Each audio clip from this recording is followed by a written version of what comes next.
Musical Talk, the UK's independent musical theatre podcast.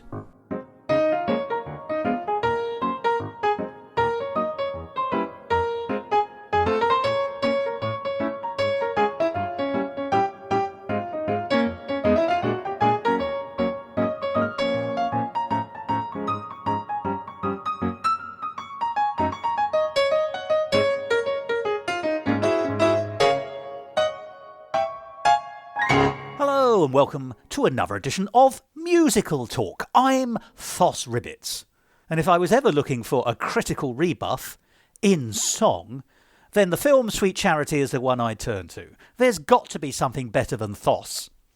And you'll be pleased to know there is. It's Tom Arnold, who is joining me again for the third of these 3 episodes looking at the film career of Bob Fosse as a director of musical films, and where we're going to be concentrating particularly on Sweet Charity, although our conversation will, as before, carry us through the complete career of Bob Fosse, on stage to a degree and on film, because he made more films than just musicals, but particularly concentrating on Sweet Charity today, having looked at Cabaret and all that jazz last week.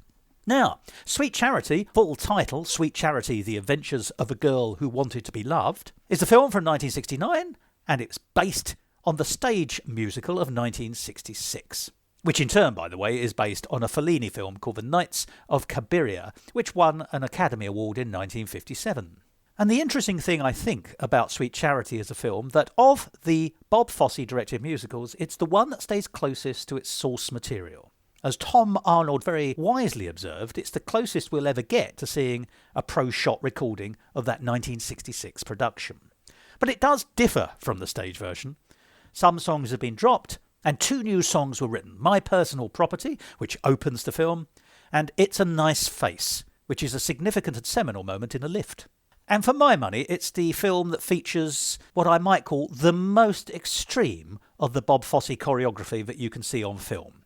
And that is in the nightclub where Shirley MacLaine's Sweet Charity meets Ricardo Montalban. But before that moment, we do get a series of incredibly stylish, funny, I think definitely insincere, Fosse choreography, which I'm going to entitle The Rich Man's Frug, although it is a short sequence of lots of little dances, actually subtitled to tell you what they're called, but collectively known as The Rich Man's Frug.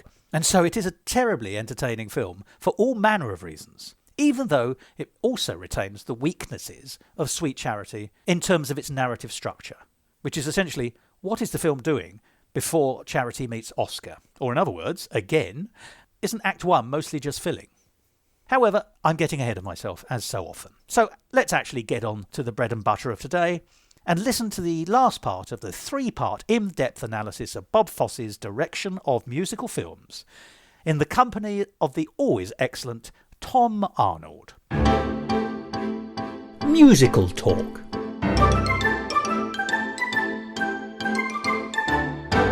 Well, Tom, of the 3 films, I tell you what I like to do. I like to look at the trailers of films quite often. Right. Because what a trailer does is it tells you how they think they're going to market it at the time it came out. Yeah. So which of the 3 films do you think was given the tagline in their trailer, with excitement unmatched in any musical ever? Which is quite a sentence. Excitement. That's the word it says. With excitement unmatched in any musical ever. I mean, I hope it's Sweet Charity, just because I dread the thought of the other 2 films being like, excitement. It feels wrong to advertise those 2 that way. The excitement of the encroaching Nazi regime.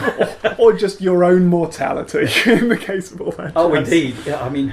Yeah, you're right. I hope it's Sweet Charity. And it is indeed Sweet Charity. Oh, but goodness. Excitement, the word.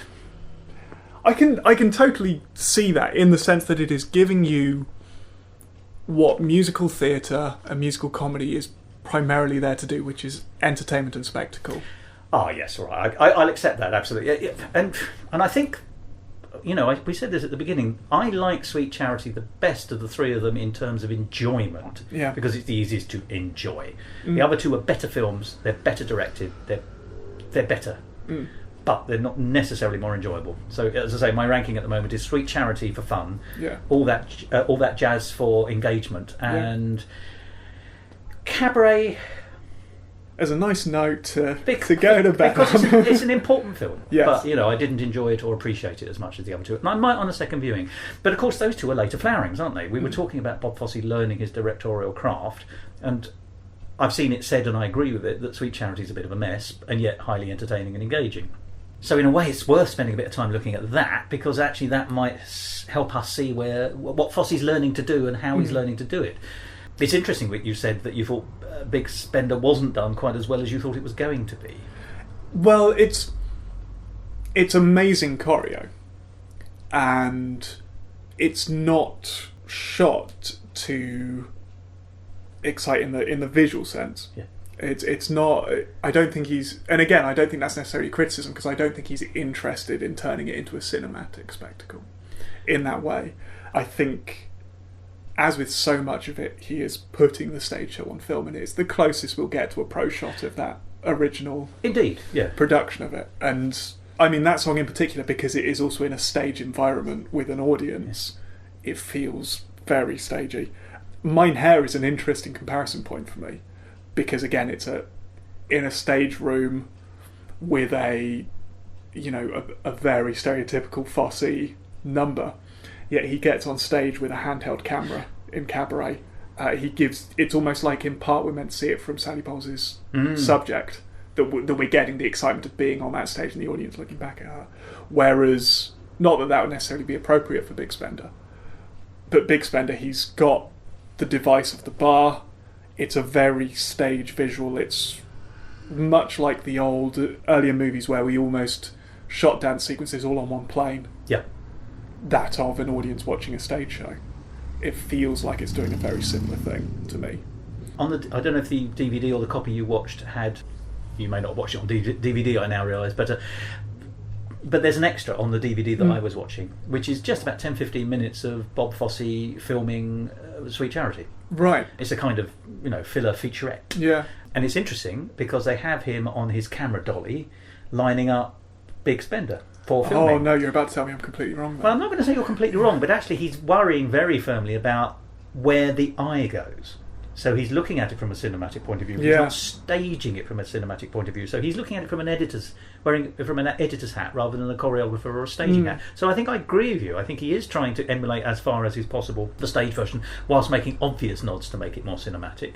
But he was saying, if you take him at face value, that his concerns were, when you are in the audience in a theatre, your eye goes to where you want, and you can look at any member of a chorus line, or any actor, or the orchestra, or the person next to you, if the show's not good enough. But you pick where you're looking. That's not possible on a film. Well, it is possible on a film, but it actually makes for a bad film. Yeah. So he says, I now need to work out where the eye needs to be drawn, and how we do it, and who we focus on, and that's my decision, not the audience's. Essentially. And he's right, of course. Yeah. But it's interesting that early on in his directorial film career, that actually it was editing and eyeline seemed to be the thing, rather more than staging. Because he would presumably have felt comfortable with transposing staging from stage to film as far as is possible. Because first of all, that's the purpose of the film, really, or certainly it seems to be its ambition. Yes. And secondly, why would you, if you've got new skills to learn, then actually the things you've already got in the bag, at least to a degree, you're going to leave them there, aren't you? Yeah.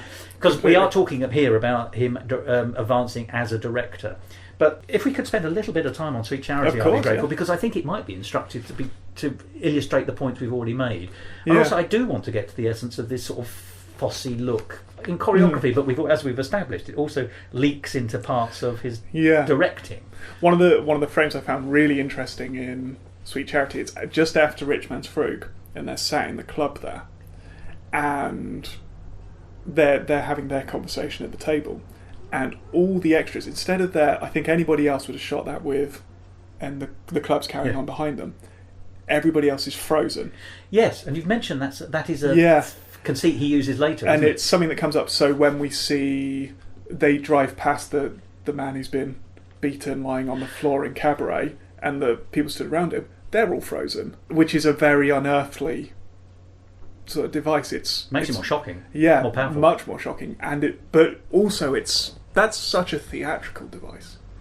Nobody does that on film. Well, it's not realistic. That's why. Yeah, exactly. Right. And there's a fake, isn't there, that film is realistic, which of course it isn't. I think it's partly that you're put that much closer to it in a way. So you've got to... There's a false intimacy, but you're passive in that intimacy in film. Yes, and also the fact you are in a location. When I'm sat in a theatre watching a show, if I look to my left, I'm in a theatre. There's people sat in, I'm not there. So I've already had to construct a fantasy to believe what's happening there, so they can be more impressionistic. But what's interesting about him is he goes completely the other way about it. He takes these theatrical devices that are also, as I say, they feel as if they're born out of his choreographic style. And actually, that also links to what you're saying about drawing your eye. If everything else is completely static behind these two, I'm much more focused in on... There's not going to be some sort of business happening over here that catches No one's me. drawing focus. Yeah. Could it also be satirical, though? And we were talking about, this takes us back to the very early conversation, is Fosse sincere in his choreography? Now, I can't find him saying anything about that. But I'll tell you who does say something interesting about it, because there's another featurette on Sweet Charity by Edith Head, I think her name is, and she's the costume designer. And she is very happy to talk about the philosophy behind the costume design and how she was very much at one with Bob Fosse on the film of Sweet Charity. And she says that the greater the exaggeration, both in movement and costume, the more satirical is the meaning and intent. And I thought, well, that's interesting. At last, there's a recognition that some of these moments are not sincere, that they are satirically meant. Yeah. Rich Man's Frug is a particularly good example, as we've said. It's also, it's in some ways, it's the most extreme representation, or it's most varied anyway, because it's 3 songs boiled into one. And then, as you say, in this posh club, people go still, or are still. That could also, if the intent is satirical, that these worthless rich people only become alive when they are hedonistically enjoying themselves in dance, drugs, films, whatever, sex, whatever. But actually, when that stops, when they're not on the dance floor in this club and they're just sitting there with presumably the person they love, their lives are so empty. They aren't actually getting anything from that. They stop. They are empty vessels until such time as the heady alcohol of hedonism is poured into them. Interesting. I think I'd interpret it in a slightly different way. Good, because I was really long-winded and terrible. No, not at all. But just in the sense of what really comes across with these 3 films is he is in the head of his protagonists. They're very subjective. They're not objective films. These aren't fly-on-the-wall kitchen sink dramas. We're meant to relate with the central character. Yeah. We are inside Joe Gideon's head in all that jazz. We're inside Brian's head in Cabaret.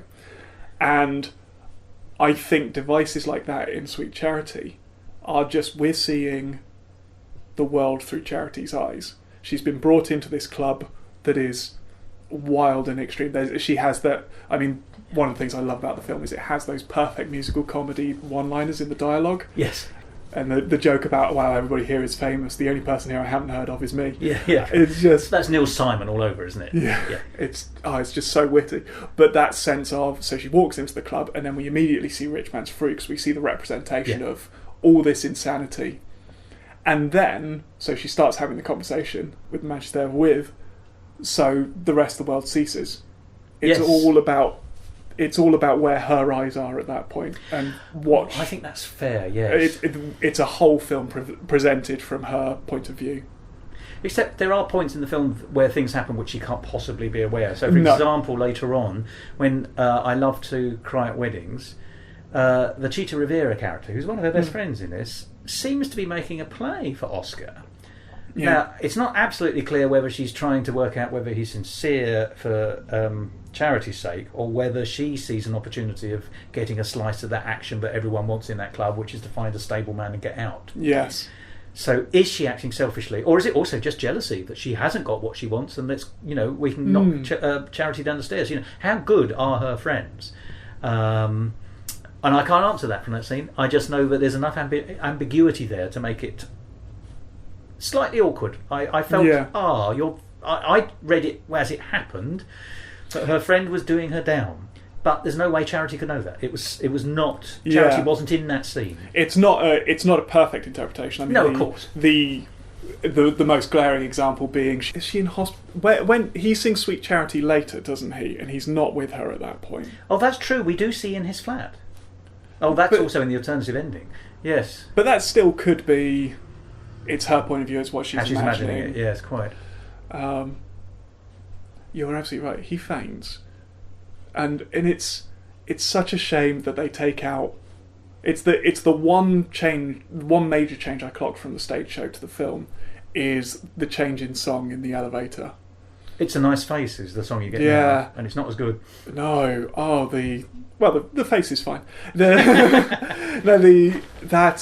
the greatest individual I've ever met, which I think actually then is, for me, I think the reason I really miss that song in the film is, to me, Sweet Charity is the story of her self-actualization. Yes.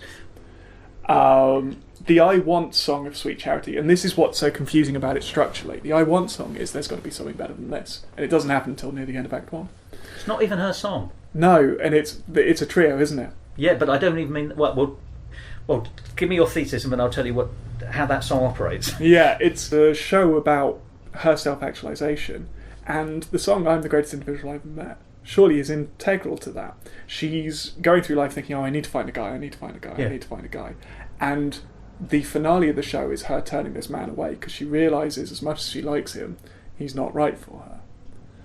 And this is why I find the film quite confusing, in that there's obviously a couple of different endings, neither of which seem to be the one from the show, or maybe I'm misremembering the show, and then also taking out that one song that is also integral to that arc. It's a very muddy film in terms of Charity's character arc and what we're meant to take away at the end. Well, I agree with that. The song where she's in the film, Where Am I Going, which is obviously in the stage version as well, but there's a line about I've got no one to blame but myself, which is a bit self-hating actually, because I don't think that's true. Yeah. In fact, I was talking earlier about Sally Bowles being so despicable in my eyes. I think Charity is entirely the opposite of that. I think she's the anti-Sally. I think she's adorable. I love the characterisation. I love the performance by Shirley MacLaine, which I know sits very heavily on the shoulders of Gwen Verdon's original on stage. Yeah. But she is a great girl. Is our Charity. Yeah. Now, there's got to be something better than this. I think it's such an interest. It's, first of all, it's such a great song. Yeah. It's also beautifully staged and choreographed, so it's a real showstopper in the piece. But in terms of go on. I was also going to say, it feels it must be a reference to America as well. Oh, as in the song "America" from West Side Story. From West Side Story. Oh, absolutely! It's completely. It looks like the same stage set almost. It's such a Jerome Robbins tribute, and also Chita Rivera. And Chita Rivera is right there. And I'll agree with you. I mean, it's got those flavours all, and it's the music is sort of It's doing exactly the same rhythm. But it's a Latin thing, isn't it? Yeah, exactly. It's a cool. Let's get a music nerd for a second. Oh yeah, and this is why you're in the room. So America is flipping between 6/8 and 3/4. And we're there's got to be something better than. There's got to be. That's why it feels of a piece. It's that same rhythmic pattern. Well, actually, even as you're clicking it, I hear America more than I hear there's got to be something better. There's got to be something better than this. There's got to be something, reason to live, etc. That's very good, by the way. So there you are. You're natural. In fact, also, watching you click your hands, it's like Bob Fosse just choreographed you, if I may say. with the wrist, yeah. But the song, in character terms and how it's acted and how it's performed, is really interesting, because the song is not Charity's. No. But the song, I think, illustrates Charity and her personality better than any of the other songs. I think it is the song that defines who she is without it being her song, and that is an amazing thing for me. And I tell you what I mean. Obviously, she's got her two friends in the club where they work. What I believe they're called a taxi dancer in America. We don't have it over here, but she was a dance. You could hire her to dance with you in a nightclub, but there's a suggestion in real terms. Obviously, it's little more, and may not even be little more than prostitution. Certainly, I think we're supposed to read that. Anyway, but she's got two mates there. Chita Rivera being one of them, and they're both interesting characters actually. And I like the performances and who they are. I like the fact that Chita Rivera is just a bit older as well, which also sort of shows the ghost of future, present, and past and future. But it is for two friends. I think it's Chita Rivera who says there's got to be something better than this. We've got to get out of here. We can't spend our lives in here. She's slightly older. It's her right to say that in a way because she can see where it's going to go. Her friend joins in. Charity is incredibly on the edge of this one. She doesn't sing at the beginning. The two friends sing. They walk out to the roof of the building where the dance hall is. And she hangs back. She's actually... The first scene we see, they're walking up. She's listening to their theory. Basically. So they are singing their verse, they go onto the roof, and she hangs in the doorway. She's also foreground, by the way, which is, I think, another thing that Bob Fosse does in his cinematic choreography. He very often breaks up the imagery that you're getting by having something, a prop or a person, walk in front. Yes. And in a way, she is foregrounded in this scene, looking through a silhouetted door at her friends who've gone through the door of the idea, as well as literally onto the roof. She then comes out and then she watches them dance. She does join in, but she does not join in at the beginning. She needs to be convinced. Here is a new idea that she's grappling with. Her friends have got the idea. She is weighing it up. You see her weighing it up. She does join in, a little reluctantly. She has to learn the steps, but then she gets it. She's absolutely part of the trio.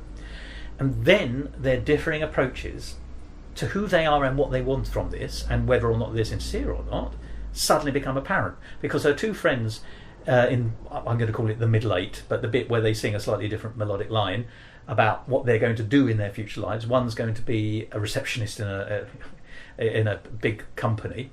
And she wants to become Rosemary and how to succeed in business without really trying, actually, if we're talking musicals, which we are. But she very quickly makes it plain that she's a little bit lascivious about it. She can sort of see an opportunity where she's going to pick the businessmen up as she's sitting them down in their seats. I mean, the other one's going to be a hat check girl. And then the hat check girl, as she reenacts that in her imaginations, she's also being sexual. She's talking about take your hat, sir, take your pants, sir. Ultimately, I'll check you and you'll check me. So they're both. I mean, it ties in with the fact that everyone seems to want to find a man to get them out. Yeah. But they want to get out and then find a man. That's fine. It works. But they aren't doing it for the general betterment of themselves. There is an element that... I mean, they are, but there's another thing. Charity doesn't get what I want to be moment, I don't think.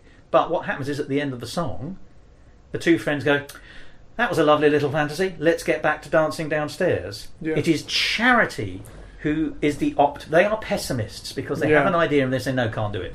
Yeah. And she is an optimist, as we are told in the opening sequence. She goes through life optimistically looking for a fella. She is the one who thinks, this is an idea, why don't I find a better job? There's got to be something easy to learn. Completely. And the next scene, we see her going off for her job interview in a big company, where she inadvertently meets Oscar in a lift. It's the end of Act 1. But I think that's really telling that actually the three friends, you might argue, are three of a kind. They are not three of a kind at all. Two of them are never going to escape that dance club. But I'm actually pretty optimistic that even though the film doesn't work out well for her, that Charity will, because she has got the get up and go.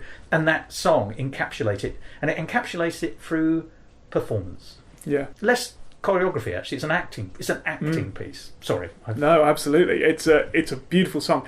And it's also part of why, for me, Sweet Charity is so confusing structurally. Because that's when the story starts. Oh, yeah. It's not Act 2 trouble in Sweet Charity, it's Act 1 trouble. Yeah. Because there's nothing in it. And that's not a fault. Well, I mean, it is. It is a fault with the film, but it's not it's a fault with the show. The show is bizarrely episodic up until it decides what the plot is going to be. It has no subplot. No. It's a very strange beast, and it makes it bitty, doesn't it? Yeah, and that's something that it struggles with on stage, but it really struggles with on film. When film is so much more used to those streamlined narratives, it is a bit flabby as a film. I mean, your classic musical structure is you open with your Ordinary World song, and then you have your I Want. So you're introduced to the environment we're in, and then we're told what the motivation is going to be to carry us through. I guess the Ordinary World song here is Big Spender. Yeah, well, it represents what she does on a day-to-day basis. But that's our second song in. It is. So we've got Personal Property before that. And then we've got everything that happens before we get to Something Better Than This. Personal Property is a prologue, though, isn't it? You only need that sequence to set up her unluckiness and also to give you an echo for the ending. You know, Yes. it's a prologue to match the epilogue. Yes, that's very true. But I accept what you're saying. It's not the first song. Yeah, and there's a version of this film that puts those songs in order. And I think you could even still have the whole Rich Man's Frug and all that after something better than this. Because that's her going out and trying to find... Yeah, you mean her exploration could be triggered by... Yeah, do you know, that would make more sense. Which then, actually, the whole thing becomes more streamlined just by moving that song earlier. To the point that it's a really lovely show. It's a great score. Yeah. As you say, Cy Coleman and Dorothy Fields are on fire on that score. It's absolutely brilliant music. But it takes a while to tell you what it's actually about. And when and in the prism of Bob Fosse films, when you compare it to something as direct as Cabaret, where he's gone, okay, I've got to take on this, and this film's going to be about this, and he's willing to shred it to achieve that. It's almost kind of a shame. Yeah. What you get is, I think you were right earlier. You said, this is the closest we're ever going to see of a video of the original Gwen Verdon stage version. And on that basis, it's to be applauded. But yes, what if someone took it and made it a better show because the narrative of the stage show is so odd? Also, the film is echoing the mistakes of the stage in a number of ways. It does, like all film musicals, take some songs out. You know, I lament Baby Dream That Dream, which is actually I want, in a domestic relationship with you, Oscar, this house. And it's got those beautiful lyrics, which I think you and I have discussed before, that, you know, we'll invite the local jet set to dine off our dinette set. Yes. I think that's Dorothy Fields is brilliant there. It's a pity it's not in the film, but I know things have to be cut. Rhythm of Life. It's a standout scene. It's amazing. Sammy Davis Jr. eats up the screen. I mean, and then invites us to watch him dine. Yes. It's also staged for a sound stage it's got an enormous cast. There's so much going on. It's beautifully lit. The cars, the buggies, I might call them rather than cars. They're all fabulous. There's the dancing is amazing. The song is amazing. It's a great song. There is very little wrong with that scene, except it is completely otiose. It's entirely not needed. Yes. It has no purpose at all. Well, all right, it just about has a purpose, possibly, because when there's a raid, as a result of the church ceremony taking place in the garage, they have to hide in an enclosed space, and that's when Oscar realises he's no longer claustrophobic, and that's due to... Yes. But that could be done anyhow. Yes. It doesn't have to be in the garage. Although I think part of what feels OTT about it is placement within the overall narrative. If you, as we say, it's a long film and it happens late in the film. And on stage we're used to it's not quite the 11 o'clock number, it's a little earlier in Act 2 than that.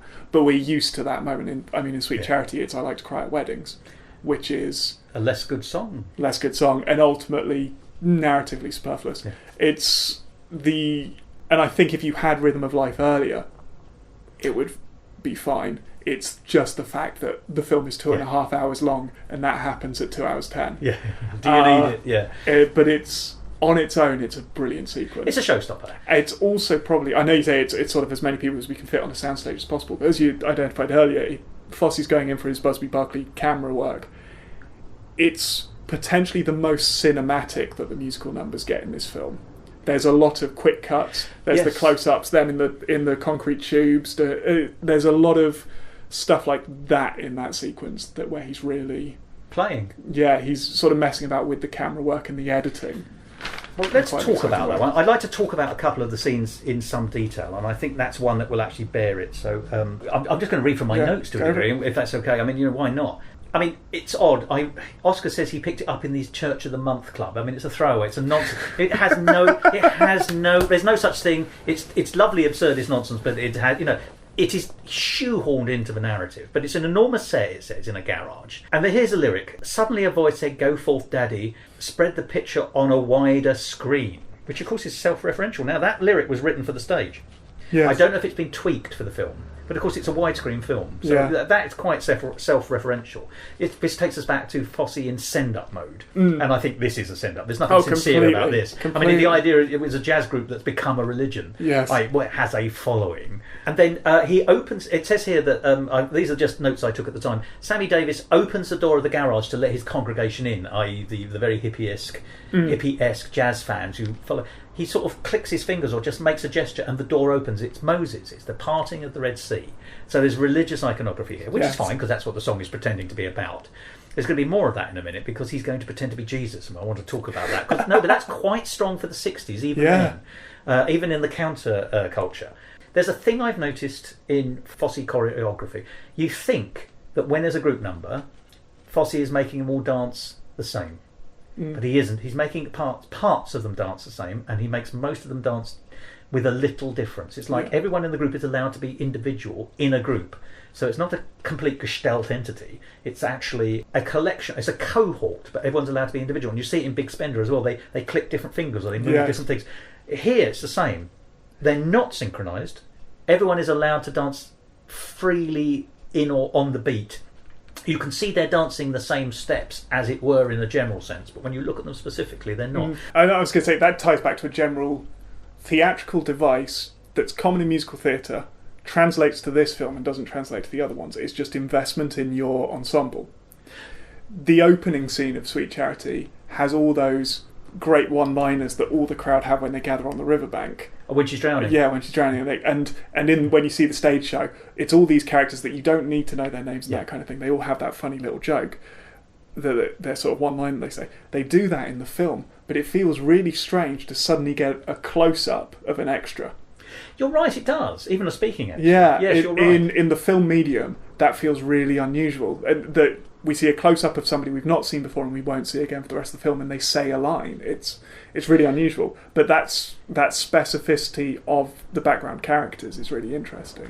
Well, it's also interesting. Specificity is a lovely word because taking us back to that scene where you've got people sitting in deck chairs, basically, or on a bench in the park. She's falling in the water. She can't swim. She's calling for help. You're right. It's "Don't look, dear. She's drowning." Yes, that kind of thing. They've all got their line, which you're right would just be a throwaway on stage. Yeah. But actually, because it benchmarks the realism of film, even in something as heightened as this, you can see who their characters are immediately. They are specified. One of them's got binoculars around his neck, so presumably he's a bird watcher. One's got a book. One's got a flask. One's got a travel rug.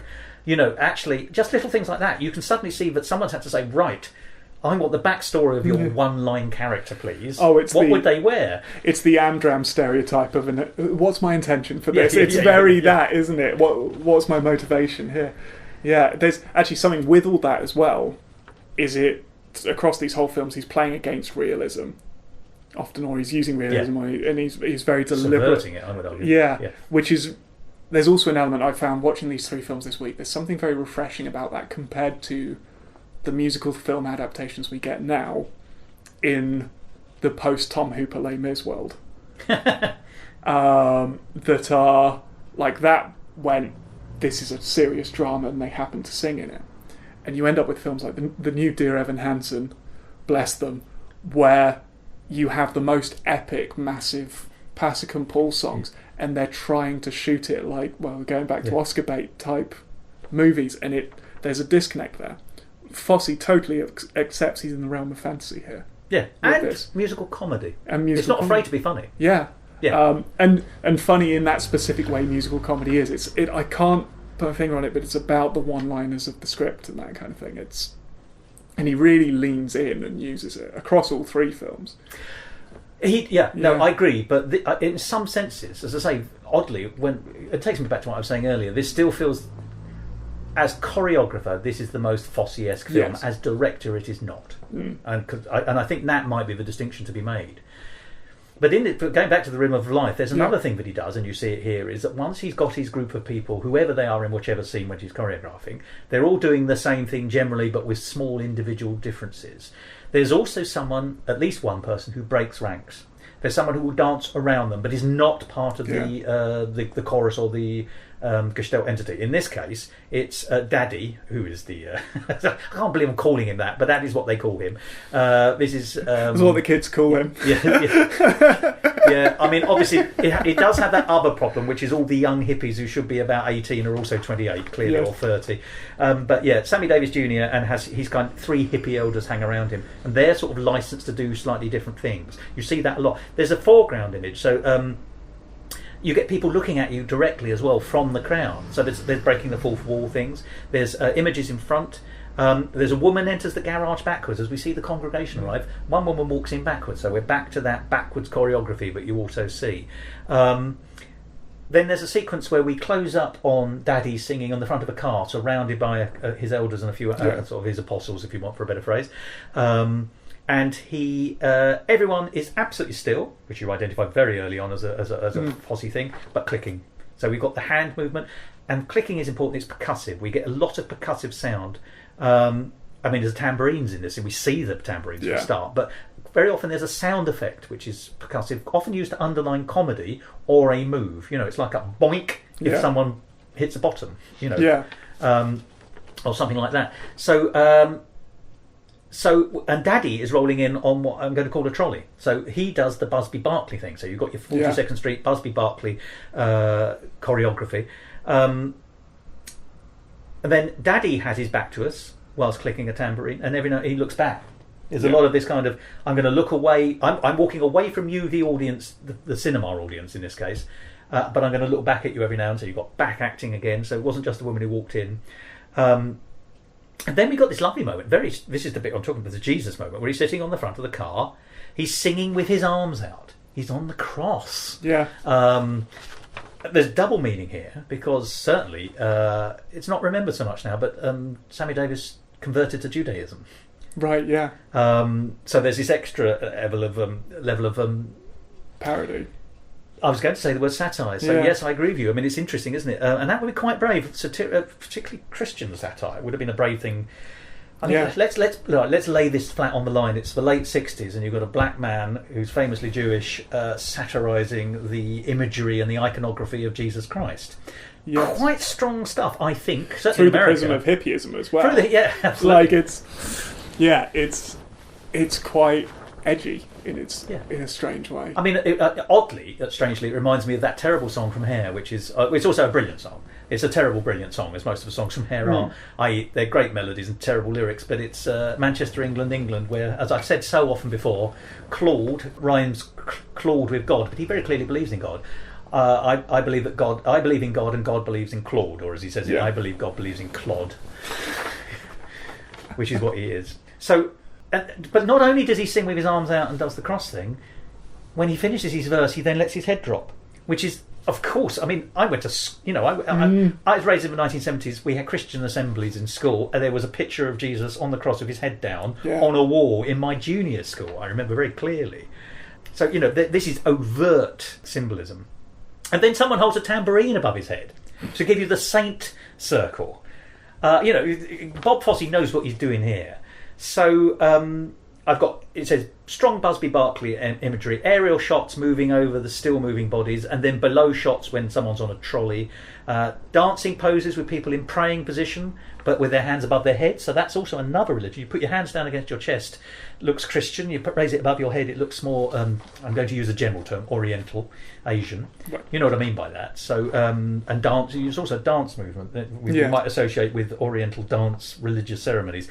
Those of us who are not versed in that, so I don't in any way mean to be disrespectful, but that's how it symbolises itself to me in the reading of that. And then you see, in the narrative terms, Oscar and Charity arrive at this moment, and they're not really part of the scene again. They walk around it but they're not dancing. They're very much not part of the congregation. There we are. Those are the notes I took when I was watching it. Yeah. But actually, if we were to discuss Big Spender in a minute, I suspect we'd find some similarities about foregrounding, back acting, much less religious iconography, I think. But it's a bold scene. The other garish colours too. Yeah. The other thing that really stands out for me, you mentioned it there, is the fourth wall break of it. Sweet Charity breaks the fourth wall throughout the film, and lots of different people do. Yes. And it really feels like, again, it's a sort of a limitation of the film, of it's Fosse grappling with that strange device we have in musical theatre where the characters turn to the audience and sing their thoughts and feelings. Yeah. It does. It's a very difficult thing to translate to screen and to do that well. And it feels like in this film he sort of goes, well, I guess we just do that, sing it. The audience are in there in the camera, so sing at them. And it's sort of disorientating. It disconnects the musical numbers from the narrative. She does it in If They Could See Me Now, is all addressed to camera, even though, and the brass band as well is all addressed to camera. That's right. She's on her own in those scenes for most of them. Yes. She's talking to us. But she isn't. She never does that. At least I don't remember her doing this in any of the non-song scenes. She doesn't suddenly turn to the audience and say something. No, she doesn't. So she's not actually aware of us. It's just Yeah. a non-diegetic device in those songs. And it takes you out of the Yeah. speech marks realism of her life. exactly, Yes. as you say, people do it in the Rhythm of Life sequence. And that feels it's not deliberate. It's not pointed. Breaking the fourth wall is such a potent thing to do in film because it's so rarely done. So it reads as a massive statement to an audience. But here it's sort of done without intention. Whereas you compare it to, again, Cabaret, or it's interesting in the other two films, the way Fosse gets around it is he makes sure whenever somebody's singing they have an audience in the scene. Yes. So obviously they don't have to look out. Yeah, so obviously in Cabaret everything's in the Kit Kat Club. In all that jazz, through all the surrealism and stuff, it's either they're in the rehearsal rooms, they're performing those songs to people, or in that final surrealist sequence, there's Gideon on his deathbed that they're performing at, or Gideon's in front of a room full of all his loved ones. So it's a way round that issue. Fosse never has to That's a good point. work out where to point an actor's focus during a song. And Sweet Charity is slightly weird. And then if you think of the sort of... Because he clearly understands this. He knows that it's difficult to do because he doesn't do it in the serious songs. No, he doesn't. No. Because he knows that would feel comic and strange. So you end up with... singing Sweet Charity, and he's wandering sort of aimlessly around the hospital, and there's a lot of crossfades and stuff, and it sort of fades into the background. There's he's slightly lost as to how to direct those, not direct those songs, where to focus them, and where to target those songs in quite an interesting way. Well, I think where am I going? Yeah. Quite a lot of that is she's in a daze. She's been jilted at this stage essentially, and she's in a daze. And what I find interesting is that actually you see it's almost like you're seeing it from within Charity, looking out. You can see her going down the stairs through the window of what's going on in the street outside, and which is the complete reverse of... It's disorientating, yeah. And it's interesting, you make a good point about the serious songs versus comic or satirical songs. Introspection, of course, is often not comic. Yeah. Whereas comedy is much more extroverted, and actually you can make those bigger, bolder statements of breaking the fourth wall. And introspection down a camera lens wouldn't work because you're singing very directly at someone.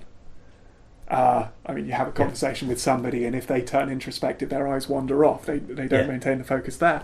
So it just kind of he's struggling to find the targets to land theatre songs on film in quite an interesting way, which I think shows another limitation of it's a first time he's coming into this new medium.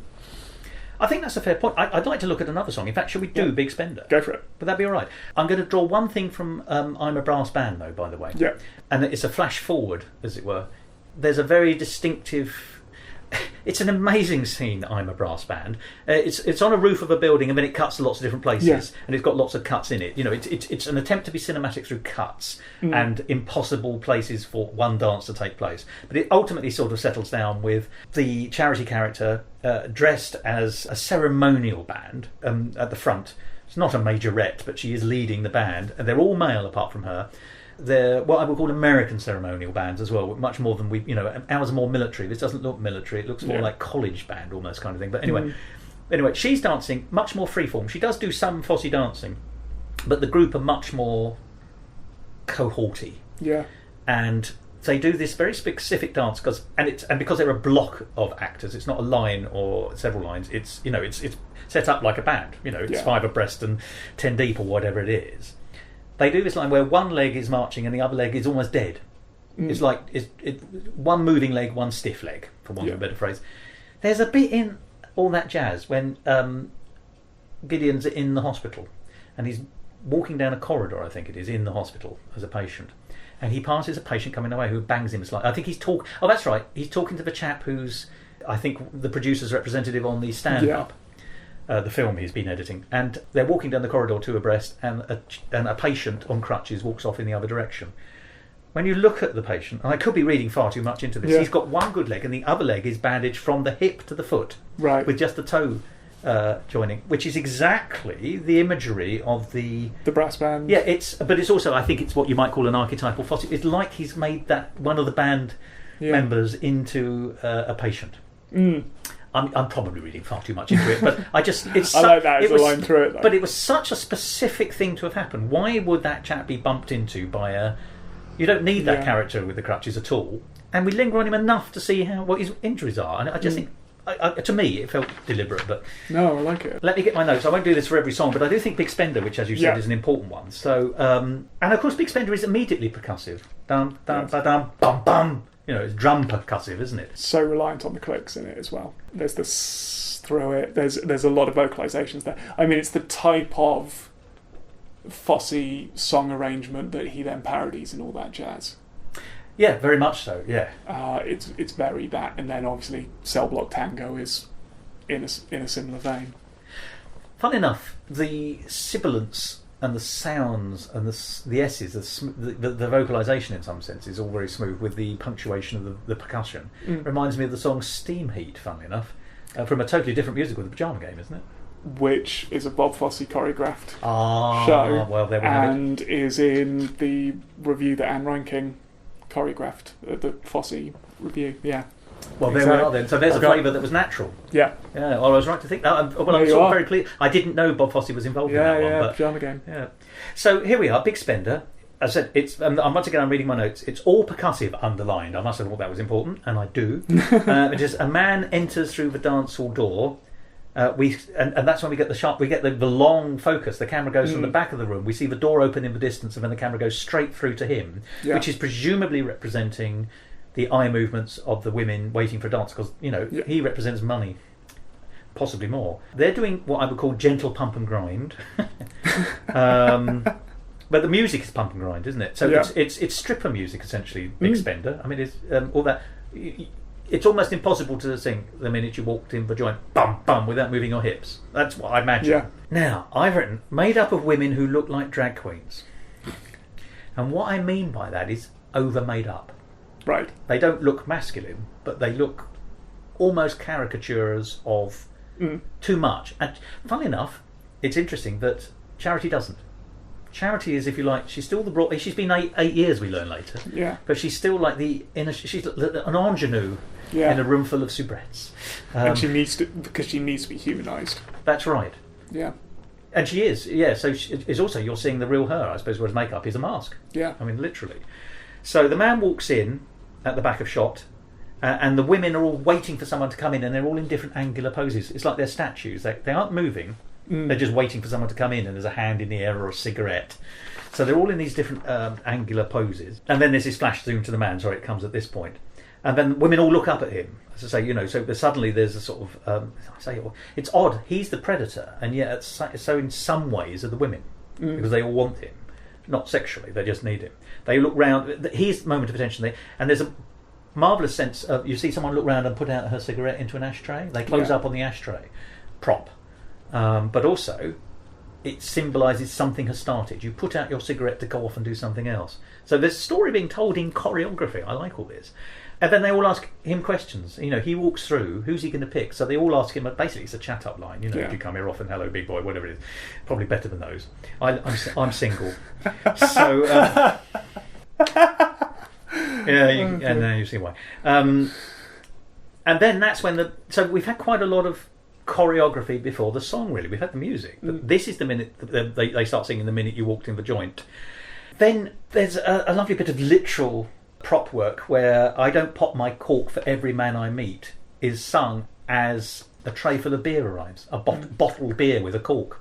Probably have a lid, but you get the idea. Yeah.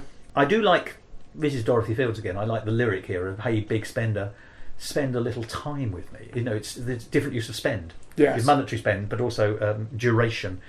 Then they're all gyrating, and then they all sing, "Do you want to have fun?" And the very thing about their faces are all hatchet faces. They're not enjoying themselves. Not And it's the repetition of fun, fun, fun. Yeah. And what could be less fun? They are clearly jaded. They're clearly unhappy. No one is happy in that joint. The men who are going there aren't happy. Clearly. Yeah. The women who work there aren't happy. And the build of fun, laughs, good time, fun, and it's so dead. That's right. It's not exuberant joyfulness. It's a dead cacophony. How's about a few laughs? There's no smiles. You know, it's the same thing again. I can show you a good time, and then all the dance is percussive. And then, we're back to what makes Fosse. Everyone is similar but different. So they're all dancing together, but different clicking, different hands in different positions. I've written not afraid to show people's backs. Lots of multi-focusing, keep your cuts from the back. Little movement punctuated by sudden brief moves. We get the finger tap roll after "Do you want to have fun?" with the wood block, which comes back again in Mein Herr over the back of the chair. It's exactly the same. And it's percussive as well. Yeah. So there's props. Use of different colours. I'm sure you spotted that for the most part, Charity's wearing black and red almost throughout. Even when she's imagining things. So when she's a brass band, she's in. It's only later on at the wedding where she's escaped that life that she wears something completely different. She wears the floral dress, and then makes a big thing about it. Except she doesn't escape, of course. But although it's interesting, isn't it, when she meets the hippies and gets flowers? So there's a sense that perhaps she's moved on. So, as I say, just from the notes I took on the two dance sequences, you can see there's a huge amount of overlap. So I do think there are some tangible Fosse choreography, which I'd only ever seen it in the whole and never been able to digest it into its bits. I'm sure there's a lot more I've missed, but there does appear to be a building set, if you like. Yeah. He's got his Lego set of different shaped moves, which he builds into different things. Of course he does. Which, I mean, that's carried over from stage, isn't it? This is going into Sweet Charity. This man has already had a long career in stage. The choreography side of it, he's arriving into film fully formed, whereas it's not really that side of it that develops much across the three films, although he's making different choices depending on the story he's telling. I think he gets freer as well. Yeah. I think the dance... I mean, his just about to be former lover and his ex-wife's daughter, i.e. his daughter, do their dance, Everything Old Is New Again. Yeah. It's actually quite free. Although there's Fosse moves when they're dancing down the stairs, as I said earlier. They sort of jump around each other holding the banisters. What's interesting to me is that the older woman is doing Fosse-esque dance, jazz dance, if you want a better phrase for definitional terms. But the daughter is actually doing a much more ballet. Yeah. And I don't associate ballet moves, probably quite wrongly, but with Fosse, that's not a Fosse thing. And yet together it feels like a Fosse number, but much more free-flowing and organic. And also, the daughter isn't a professional. So why would it be? I guess it's a storytelling choice, isn't it? It is, isn't it? Yeah. But the thing that changes across the three films is the use of cinema. It's the skill set as a director that completely changes. But with Sweet Charity, yes, we've got to talk about the ending. No, we've got to talk about the endings. So the version you watched recently had the hippies at the end giving out the flowers to them, which was the version used in the cinema, I believe. Yes, and reflects at least closer to. Is closer to the show ending, because when we saw it at the BFI, we were shown an alternate ending as well after the credits, which was her going back to the flat. Him going back to the flat actually. Oh, because I've watched it because it's also on the DVD. Right, okay, so it's him going back to. Yeah, he goes back to his flat, which is full of plants, because we know his one interest in life is plants, and then it's clever. It's cleverly written at one stage. He goes back to his flat. And he realises that he can't breathe. Now, we saw that in the lift. He gets claustrophobic in an enclosed space. His home is his sanctuary. He's just jilted Charity. He goes back and now he can't breathe. All the claustrophobia which she has helped clear from him, which we saw in Rhythm of Life, has come back to him. And he realises it. And then he looks for her and he sort of runs out the flat to get some air into the park, actually. He's not looking for her, but he sees her as she falls off the bridge again. Right, yes. And then he jumps in to save her. And then that's when they decide to sort of they realise they need each other. But I don't know if they say it. I can't remember if they say it. But the point is that she is not just a breath of fresh air in his life. As a man struggling to breathe, almost asthmatically in his claustrophobia, she is literally as well as figuratively she's figuratively as well as literally a breath of fresh air. Yeah. And so at that one level, that's quite clever. It's a bit saccharine. It's a bit clumsy, and it feels like a tack on. It feels wrong for her as well. Yeah. The arc is about getting out. The story isn't about Charity. I've got to get up and get out and get up and get out and do it. The story isn't about Charity finding man. The story is about Charity escaping. Yeah. And that's what the ending should reflect. And neither does fully. Well, can I say, I think the film version, she also ends up... in the stage version, I think she also ends up in the water again, but this time she's not been robbed. And right. He makes a very light joke about the fact that must be an improvement. She starts the film being pushed in by her ex, who's just jilting her again, essentially, but he robs her. This time, she's being pushed in the water. She ends up in the water after being jilted, but she hasn't been robbed, so that is an improvement. So the suggestion being that every iteration will take a pretty better. Slow one. That's a throwaway comedy ending I can see why they didn't go with that per se. Yeah. In the film, you're quite right. She does end up in the water. Does she end up? No, she doesn't. She ends up in the water only in the alternative ending. Yeah. That's right. She spends the night sitting on a bench. She's depressed in the park, and then the hippies wake her up in the morning and essentially give her a flower as they're giving everyone a flower. Yeah. And just their sort of innocence and her optimism reasserts itself, and then she sees an older couple. There's a lovely moment where she walks past an older couple who say good morning to her. Yeah. And they're lovers. They're not just an older couple, they're loving older couple. And she sees that, and it's all rekindled. Yeah. Which is true to her character, but somehow disappointing in the film. Yeah, and it's hard to place exactly why that is. We sort of see her still, I guess, unhappy. Optimistic, hopeful for the future, but in the moment unhappy. Mark, it does say she does. Isn't there a little tagline at the end? And she lived hopefully ever after. Yes, very good. It's a good pun, but it's I don't know.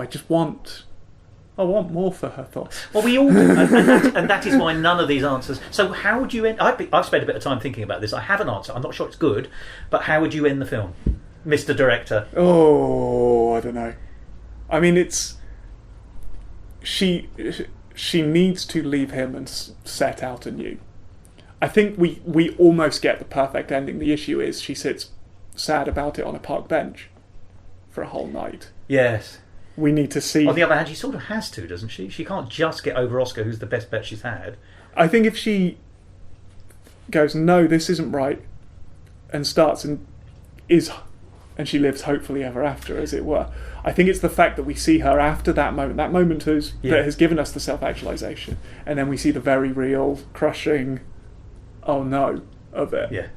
That we understand is real. We know that, like, if the credits rolled just before that, we know that's probably what's going to happen after. But I think we as an audience just need to see the hopeful first step. And none of the endings quite give us that. They don't. You see, I have an ending, but I think it's corny. Go for it. Well, I think you'd have to contrive that she falls in the river again. That gives you the circularity with the beginning. But this time, someone does dive in to save her. Well, actually, two people do. Actually, in the original version, two young sort of sportsmen die. Hang on, am I remembering this right? Yes. Yeah. In the two young sportsmen, don't they? They save her, but she doesn't want to be seen. She's feeling dejected because she's just been pushed in the river by her ex. So she's actually not very generous to the people who saved her. But in this, I don't think it's Oscar who should save her. It's a variant on that. I think that she should be depressed in the park. She's not finishing it, but somehow she contrives to fall in the water. And then this time someone goes in and saves her without her even having to shout. Possibly that actually... suicide a bit too deep. Anyway, maybe she is throwing herself in the river and because she knows she can't swim, and someone saves her of their own volition, and he turns out to be really nice. She immediately clicks. There's a kind of click moment. And is this the chance? I don't know. It sounds corny, but it's circular. I think the key thing for me is it needs to not feel that she needs the man to save her. is the key thing. Well, right now, that's a better answer. What if a fella who she's not met has somehow managed to contrive she fishes him out? Yeah. I don't know how, she can't swim, but we'll figure that out somehow. And then that's brilliant, actually, if you don't mind me saying. That's a much better answer. But thank you. Well, no, I think that's a very good idea. That she somehow saves the man, and it turns out that he happens to be the man of her dreams. So that's... It's also a place where, in a way, we're missing that song from the elevator, I'm the Greatest Individual. Yeah. Your reprise of that at the end... Would pay off, would validate her in that sense, in some way. And the lack of that song in the film is a real shame. But yeah. On the loss of songs, once again, this is going to be coarse, but I think they should then, if she finds the right fellow, they should go back and hump furiously on the dinette set. There it is. Really road test. So it's interesting the kind of what happens after these movies and what the legacy is, because there's aside from the main one is Chicago, which obviously he choreographed the original production of, and so Rob Marshall's film, and I'd argue is probably Rob Marshall's best film. I'm not going to argue, but that's only because I really don't have the information to hand. So Rob Marshall he did the film of Into the Woods. Oh right, okay. Mary Poppins Returns is Rob Marshall. So he's got musical film form. Film form? Film form. In quite certainly he's probably the most notable musical film director now. He may also be the only notable film director now, but yes, I get the point. He keeps kind of going back to that. So, and good for him. But Chicago is the standout of those films, I'd argue. It owes a lot to Cabaret in particular. Particularly the way it leans into it's sort of not diegetic because they're clearly fantasy sequences, but the idea of using stage spaces for all the musical numbers feels of a piece with Cabaret. So I suppose the question, we're actually back to our dichotomy though of Fosse. Yeah. We're talking about legacy of Fosse as choreographer or as director. Oh, I'm thinking mainly as director and thinking in terms of film. Where would you see the legacy being in terms of as a choreographer? Well, it still exists, and indeed, I can think, across the board. I saw a show last year in Edinburgh. It was called Living with Sin, and there is an episode of Musical Talk about it, and it's excellent. And the conceit of that is that a woman is finding her way in life because she lived with her grandmother, who's her central parent figure. The grandmother dies at the beginning of the piece, and she goes back to the empty house. She's sort of lost. She's not made a success of her job. She's not made a success of her personal life. And it turns out that she doesn't realise it, but in the house are the physical embodiments of the 7 deadly sins. Right. And so, and they all come on and introduce themselves in what I would call a Fosse-esque dance. Right. There's they're also faintly slinky in the sense that it's a mixture of it's across the gender. It's not rude, but for example, one of the chaps was wearing a leather waistcoat and a pair of leather trousers and a bowler hat. Tell me if that sounds familiar. And the movements are slinky and essentially still-bodied, and a little bit of sort of hand movement. It wasn't directly or overtly. Wasn't overtly Fosse-esque, and it didn't have any of these extra flavours that we've identified. No one came on backwards. Sammy Davis Jr. just wasn't there. I noticed, but it was Fosse-esque, defo. Because that's the thing with, certainly in film, and this is also, I guess, as a result of there haven't been many musical films. No, that's true. They're not produced in the quantity that they used to be. He's certainly stylistically referenced a lot in a kind of Easter egg type way. I agree. So, when Nicole Kidman is first introduced in Moulin Rouge, in the Sparkling Diamond sequence, she comes down from the ceiling wearing the bowler hat, and she looks up into the camera from under the brim. Also, Nicole Kidman in The Prom on Netflix a couple of years ago has a whole number that's a blatant Fosse riff, but in quite an obvious way. Yeah. Chicago is the only film I can think of that actually feels like it's connected to the spirit of that, and obviously a huge amount of that is because he has very direct influence over it. And it's Kander and Ebb, of course. So it's a sister piece anyway. Yes, it's it's very of a piece with Cabaret, and I mean that's a perfect double bill. Those two films, but it's. I think it is our... if only he'd called his 1979 film we've been talking about Call That Jazz, they'd all begin with C. There it is. But I guess we're at a stage, it's the thing I was saying earlier, of our musical films now lean towards naturalism, for better or worse. For worse. And often humourlessness. Yes, and so much of what he's doing is about fantasy that it's hard to find a place for it. Now, I mean... Fosse's influence as a choreographer clearly survives on stage, it's everywhere. But in terms of film and what he did with these 3 films, there's something actually quite sad about it. It mostly survives in Easter egg type referential or homages. Yeah. Rather than of its own right, you mean? Yeah, something that's actually sort of constructive with it and building off of it. Well, I absolutely agree with you that move to speech marks, and these speech marks are enormous, but realism in musical film is and the loss of a sense of humour with it as well. It ties into that question I started with, which is how sincere is a piece of Fosse choreography? Yeah. And the answer is, if you're even asking the question, we can't use it on film. Yeah. I assume. Yeah, it's but we can on stage. Yeah, it's very, certainly with the latter 2 of those films, it's very cynical, and so there's an insincerity there in that sense, and when it's at its most pronounced and most heightened, it's definitely satirical in Sweet Charity. Yes, defo. And I can't think of an equivalent of Rich Man's Frug. I don't mean in terms of dancing, as in terms of the intent. No. In any modern musical of the last 50 years, let alone. No. Which is a crying shame. It absolutely is. I blame Rodgers and Hammerstein, but I blame Rodgers and Hammerstein for almost everything. But I certainly you say that, but they're maintaining the Dream Ballet Thus. I wouldn't. I wasn't sure if Rich Man's Frug would fall into the Dream Ballet camp. Well, I think Dream Ballet Camp is very different from Camp Dream Ballet. Is my response to that, if I may be so bold. So let's wrap this Fosse chat up. Yeah. It's been fascinating, and I rather think there'd be a lot more. We could go through it almost line by line, scene by scene, page by page, lyric by lyric. But, what we've sort of been able to do, I think, is... At least I think we've been able to do. I think we've been able to make the difference between choreographer and director. I think that's fair.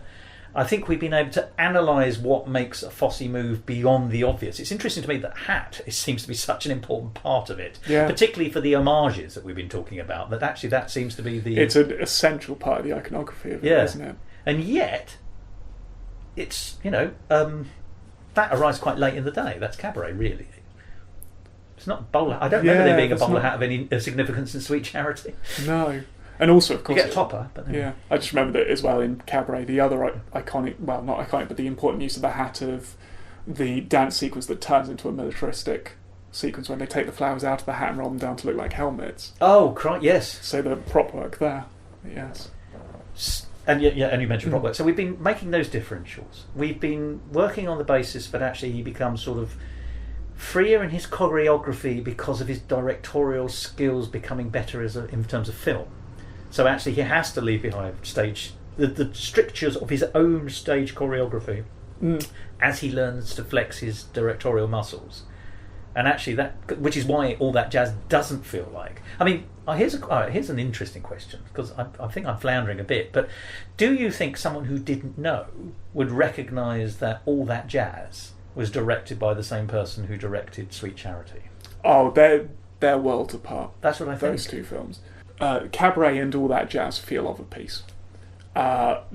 Sweet Charity feels like something of an... It's not an outlier, but it's a transitional... It's a stepping stone towards those two, whereas those two feel very tonally similar. They're mature. Yeah. They're mature pieces. Yes. And they are visually very similar. The colours of them are similar, the use of camera is very similar in a way that... And they're thematically dark. In a way that Sweet Charity isn't. So that one feels like an outlier to me. Well, she doesn't end up in a body bag, so no, that. Jeez. What an ending that would have been. Oh, well, one of the endings they try for it, don't they? They're throwing her in the river. I suppose. But it's... Well, it'd be bleak if she just drowned in front of us. And then a hippie threw in a flower. On that note. Yeah. But yeah, so those are the kind of... I think you'd struggle to see the through line, but to me, what Bob Fosse is much closer for those two films than necessarily for Sweet Charity. And I think that shows how far he travelled. Mm. Yeah. So as a final conclusion then, and this is more of a coda if you like, really, can you cast your mind back and remember what the music at the end of All That Jazz was? Jeez. No. Now you're testing me. I can't think. Oh, no. No, it's Ethel Merman. Excellent. No Business Like Show Business. Quite. Incredible joke. Incredible joke. But and this, I'm sure it's an accident. It ends with No Business is Show Business by Irving Berlin, sung by Ethel Merman. You know, the voice of musical theatre of the 20th century. I'd love to have seen her have a crack at Bob Fosse movements. Can you imagine? Marky, she might have been able to sing. She might have. There will be a version of Big Spender that would be worth hearing, whether it be good. Oh, definitely. But she's got the bassy lungs. Yeah, I was going to say you take that Shirley Bassey arrangement of it and put Ethel Merman's voice on it. Now, are you aware of the trailer for Cabaret, or rather, are you? No. The film Cabaret has a trailer which is included on the DVD, and it had one thing that was particularly interesting to me about it, which was it includes the subtitle, because I think of Cabaret, the film, being called Cabaret. Yeah. But the trailer seems to suggest it's called Cabaret something. Do you know what that is? No. It says brackets. It says come and see Cabaret at the end. You know, it shows you the clips. Then it says come and see Cabaret brackets Goodbye Berlin. Interesting. Isn't that interesting?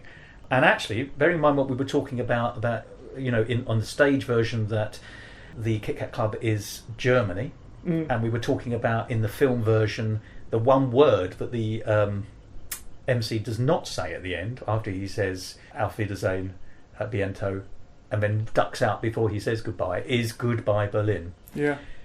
I was struck, and this is my final word. So the end of Cabaret, or rather Cabaret, is called Goodbye Berlin. The end of All That Jazz is Goodbye with Berlin, because it's by Irving Berlin. There it is. Very good. I'd love to think there's some thought behind that. I can't believe it for a second. But I'm going to connect dots where they appear to me to join, even if that's absolute, and you may say this, balderdash! No, I like it. I think it's deliberate. Let's go with that. We'll stick with that. Tom, thank you so much for talking to me about Bob Fosse. Fosse. I would love to talk to you again about this and other subjects, and you know, I'm sure we shall. But until then, thank you so much for your time, but for your insights. You've been marvellous. Oh, thank you very much for having me, Thos. Love these movies. Been great fun. Musical talk. There we are. The terrific Tom Arnold there, bringing sense and countering my nonsense in a 3-part discussion about the film directing career of Bob Fosse in relation to musical films. That's All That Jazz from 1979, Cabaret from 1972, and Sweet Charity from 1969, the film that we've mostly been concentrating on today. I do hope that you enjoyed this 3-part series. Bob Fosse is, as I said in the first episode, a man who has left an enormous legacy in a number of directions, not just in choreography. But even if that was the only thing he was remembered for, he would still be remembered. Bob Fosse, 23rd June 1927 to the 23rd of September 1987. And of course, when Tom and I were recording those episodes, we had no idea that one of the people we'd be talking about, particularly in relation to the film Sweet Charity, would subsequently pass during the broadcast of the 3 episodes, and that is Chita Rivera. Now, Chita Rivera has had a glittering career, both in musical film and on stage. She debuted in Guys and Dolls in 1950, and of course she created the role of Anita in West Side Story and Velma Kelly in Chicago. And that wasn't the end of her time working with Kander and Ebb, because she also created the title role of Kiss of the Spider-Woman in 1993. There really isn't time to go through all the things that she's done in her amazing career. But just to pick a few of the things from her stage career alone, there's Can Can, Mr. Wonderful, Shinbone Alley, Bye Bye Birdie, and its sequel, Bring Back Birdie, The Rink, Jerry's Girls, which of course is the Jerry Herman anthology, and The Mystery of Edwin Drood. And she appeared in the film version of Tick, Tick, Boom. But of course, as you'll have heard today, we were talking about her role as Nikki, one of the friends of Sweet Charity, in the film of the same name directed by Bob Fosse. And as you heard me say, she isn't just a singer in this film, she's an actor. She pulls off quite a difficult thing, which is to be Charity's friend, whilst at the same time perhaps selling her out when she starts flirting with Oscar. It's not quite clear what her purpose is in that, and that ambivalence is an acting choice. I think we can all agree that Chita Rivera was one of the greats of musical film and stage. And it's fitting, therefore, that we are able just to say a few words in tribute to her in relation to her enormous career through the prism of that one role, Nikki, in the 1969 film Sweet Charity, that we've discussed so intently today. Chita Rivera, 23rd January 1933 to the 30th of January 2024. Well, perhaps to end this episode we need to find something just a little bit more cheerful than the deaths of two legends of the musical stage and screen. And I'm going to do that by talking about two people I have every expectation of becoming legends. That's Glenn Clark and George Gem. You'll have heard the names before, and you'll have heard me talking to them here on previous episodes of Musical Talk, because they're the two people behind that wonderful show, The Extras Strike Back, a musical tribute to the forgotten heroes of Star Wars. And it's my delight to be able to say that that show is on again for a very short run at the brand new Turbine Theatre in London. And if you don't know where the Turbine Theatre is, it's in the old redeveloped Battersea Power Station. And it's very easy to get to because Battersea Power Station has a brand new underground station attached to it. So there's no reason not to go. And for me, I've never been to this theatre or indeed that tube station yet, so this feels like a deal. I think I've really got to go to see the show and to see those other infrastructural delights. So when is The Extras Strike Back on at the Turbine Theatre? Well, it's on for 4 shows. Wednesday, the 21st February, at 7:30 in the evening. Thursday, the 22nd of February at 7:30 in the evening. And then there are 2 performances on the Saturday, 4 o'clock and 7:30. So that's the 21st, the 22nd and the 24th of February. And ticket prices range between £15 and £20. It's a wonderful show, and if you didn't get a chance to go to Edinburgh this year, this is a lovely way of dipping your toe in the water and seeing one of the highlights of last year's Fringe. That's The Extras Strike Back, a musical tribute to the forgotten heroes of Star Wars, written by and performed by the wonderful George Gem and Glenn Clark, and also Stephen Quinn, who makes up the third person on stage and is equally brilliant. Well, on that much more uplifting note, I think it's probably time to say goodbye to Bob Fosse, Chita Rivera, and this 3-part series of episodes of Musical Talk. So do join us again next week, or whenever, for something completely different. And to act as a kind of oral punctuation in this episode, let's finish with the equivalent of a spoken full stop, which makes a nice difference because when people look at me, they usually think of a colon.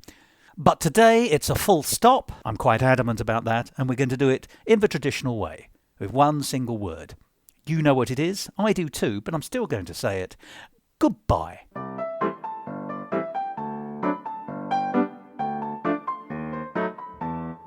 This episode of Musical Talk was presented by Tom Arnold and Thos Ribbits, and was edited by Thos Ribbits. Copyright Musical Talk 2024.